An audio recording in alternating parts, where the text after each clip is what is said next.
इस वीडियो में मैं आपको बताऊंगा कि फंगल इन्फेक्शन जिन लोगों को ठीक नहीं हो रहा है, बार बार हो जाता है या कोई क्रीम वगैरह लगाने पे इनिशियली ठीक हो जाता है फिर वापस आ जाता है, उसके क्या कारण होते हैं और इसको कैसे ठीक किया जा सकता है। दोस्तों, मैं हूं डॉक्टर अली और मैं ईस्ट दिल्ली में पिछले 25 सालों से प्रैक्टिस कर रहा हूं। तो फंगल इन्फेक्शन के पहले कारण जान लेते हैं कि ये फफूंदी का इन्फेक्शन है। नॉर्मली ये जब होता है जब आपकी बॉडी इम्यूनिटी थोड़ी कम हो या आप लोकल जो पर्सनल हाइजीन है उस पर ध्यान ना दे रहे हो। अब पर्सनल हाइजीन की बात करें तो जब ज़्यादा पसीने आ रहे होते हैं, जहाँ पर नमी होती है, फंगस वहीं पकड़ता है। ठीक है। अब बॉडी इम्यूनिटी की बात करें, किसी को शुगर है, कोई कीमोथेरेपी चल रही है, कोई लंबी बीमारी चली आ रही है, तो उसमें भी इसके चांसेस ज़्यादा रहते हैं। तो सबसे पहले तो आपको समझना होगा कि आपको अपना हाइजीन मेंटेन रखना है। हाइजीन मेंटेन करने के लिए आपको सबसे पहले सुबह शाम नहाना चाहिए। पसीने का कोई भी काम कर रहे हो, अपने जो आपके हेयर्स हैं वहाँ पे पसीना ज़्यादा बढ़ता है, जैसे आर्म पिट हो गए, ग्रोइन हो गया, या नीचे प्यूबिस वाला एरिया हो गया, यहाँ आपको बाल नहीं रखने चाहिए, बालों की सफाई रखनी चाहिए, इसको ड्राई रखना चाहिए। कोई एंटी फंगल पाउडर भी आप यूज़ कर सकते हैं, वो मैं आपको लास्ट में वीडियो के बताऊंगा। इसके लिए सोप वगैरह भी आते हैं, जो एंटी फंगल सोप होते हैं वो भी आप यूज़ कर सकते हैं।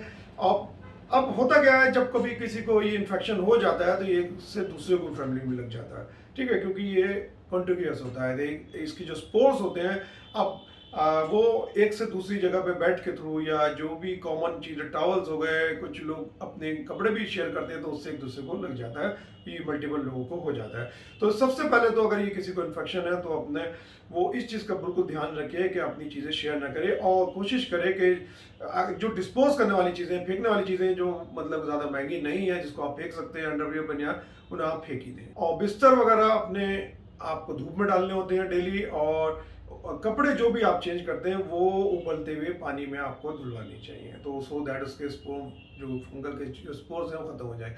अब नॉर्मली क्या होता है, किसी को इन्फेक्शन हुआ, खुजली वगैरह हुई, दांत दिखा, उसने कोई भी अपनी केमिस्ट से क्रीम ली, उसमें स्टेरॉइड होता है, वो लगा ली, उसको वक्ती आराम मिल जाता है। स्टेरॉइड उसको वहीं दबा देता है, इचिंग वगैरह पे फर्क पड़ जाता है।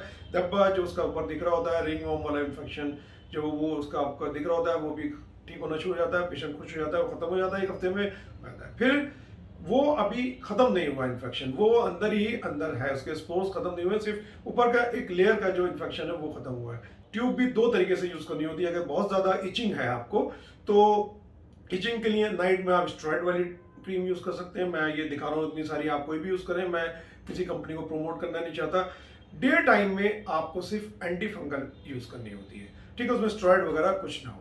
ठीक है, और ये आपको जो रात वाली ट्यूब है वो तो सिर्फ एक हफ्ते तक यूज करिए। आपकी जो, ये भी मैं इसलिए बता रहा हूँ कि आप पहले से यूज करते हुए आ रहे हैं, तो अगर आप एकदम से छोड़ेंगे तो इचिंग वगैरह हो सकती है। तो अगर ज्यादा इचिंग है तो आप ये यूज करते हैं रात में, और डे टाइम में आपको सिर्फ एंटी फंगल यूज करनी है। ये एंटी फंगल आपको लंबे टाइम तक यूज करनी है, से 2 से 3 महीने। इसी तरीके से खाने की दवाइयां, इट्राकोनाजोल है जैसे, अब ये भी आपको 3 महीने तक यूज करनी है। इट्राकोनाजोल आपको 100 mg सुबह शाम लगभग 3 महीने तक, और फैमिली के सभी मेंबर्स को यूज करनी है अपने डॉक्टर की सलाह से, क्योंकि इसके कुछ साइड इफेक्ट्स भी होते हैं। आपकी कोई मेडिसिन चल रही है वो भी आपके डॉक्टर देखेंगे कि वो इंट्रैक्शन तो नहीं है। ठीक है, अगर बहुत ज़्यादा इन्फेक्शन है तो आप इसके साथ टर्बिना फोर्स भी रात में यूज़ कर सकते हैं, और ये भी आपको लंबे टाइम तक यूज़ करनी है, से 2 से 3 महीने। अब जितने फैमिली मेंबर्स हैं सबको यूज़ करनी है, सो दैट ये स्पोर्स जड़ से ही खत्म हो जाए। और इसको आप कोशिश करें जूस से लें या नींबू पानी से लें, तो इसका एब्जॉर्प्शन इस मेडिसिन का अच्छा होता है। इन मेडिसिन का ज़्यादा इचिंग है तो आप लिवोसेट्राजिन 5 mg की टैबलेट सुबह शाम भी यूज़ कर सकते हैं, हल्का सेडेशन इससे होता है। ठीक है, पर अगर जब इचिंग बंद हो जाए तो आप इसको लिवोसेट्राजिन को बंद कर सकते हैं।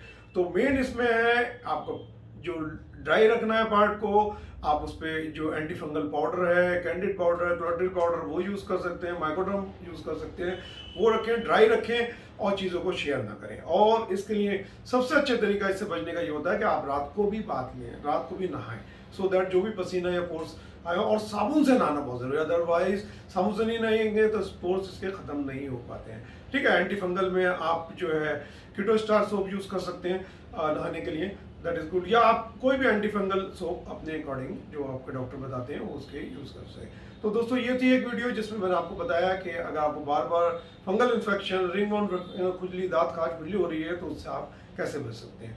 थैंक्स फॉर वॉचिंग दोस्तों, जय हिंद।